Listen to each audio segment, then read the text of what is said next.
Hello guys, in today's video, I'm going to show you how to permanently delete your Hotmail accounts, whether you're switching to another service or simplifying your digital life. Let's begin. First, go to the official website, log in, and once you're on your homepage, I want you to go click over here on your profile icon and click on My Profile. This will take you to the Microsoft Accounts homepage or settings. And from here, click on your info, right? Over here, the second tab or section. Then scroll down and you will see the option to close your account.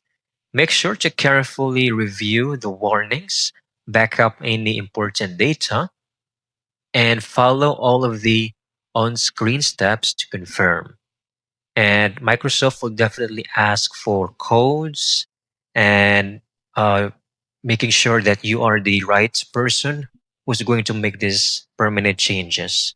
And that's it. Your account will be scheduled for closure with a short grace period in case you change your mind. I hope you found this video very helpful.